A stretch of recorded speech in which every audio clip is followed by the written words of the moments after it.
Israel, religious tension appears to be rising. Each year, thousands of secular residents leave Jerusalem, saying ultra-Orthodox Jews are trying to impose overly rigid beliefs. And as RT's Paula Sleer reports now, there are disagreements within the religious community itself too.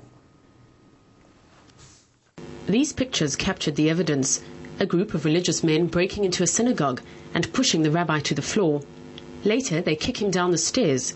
And when he tries to run, they grab him, handcuff him, and carry on beating him for another 40 minutes. Rabbi Osher knows the men who attacked him. Like him, they're ultra-religious Jews, who he says are trying to intimidate him into moving his congregation. I'm surprised this is happening, but people will always act in a way they think is right. So maybe I'm not so surprised. I hope my experience is a lesson for people that behaving in this way is not the right choice. But it's not only within the religious community that tensions are running high. Scenes like this are becoming more and more common on the streets of Jerusalem, and increasingly the anger is between religious and secular. The divide between religious and secular is growing, so much so that neighborhoods like this one warn women who are dressed immodestly not to enter.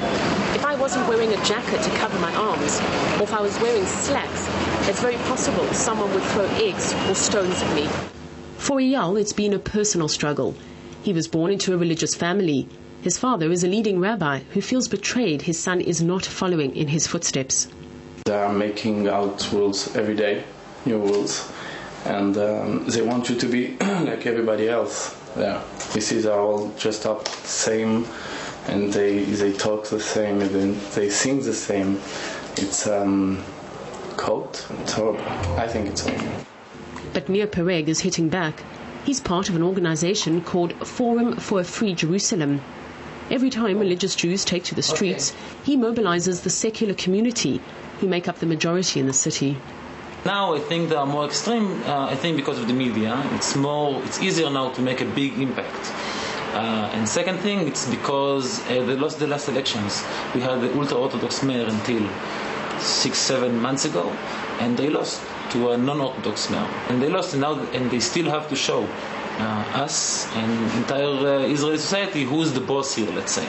But Rabbi Avraham Sutton sees things differently. He says there's no such thing as religious and secular Jews because they all share the same history. Instead, the divide is being created by powerful political groups with vested interests. There are very powerful events unfolding on the planet. And therefore, anybody who has any sensitivity to this, who wants to hear a deeper version of it, needs to turn to the Torah, to the prophets.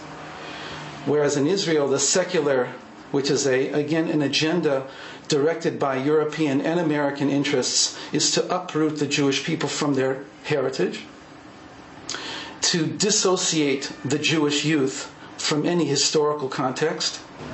Rabbi Osher might want his case to be an example of how people can work together, but when it's heard again in the courts later this month, it's more likely to show how far apart they really are. Paula Sleer, RT, Jerusalem. Back here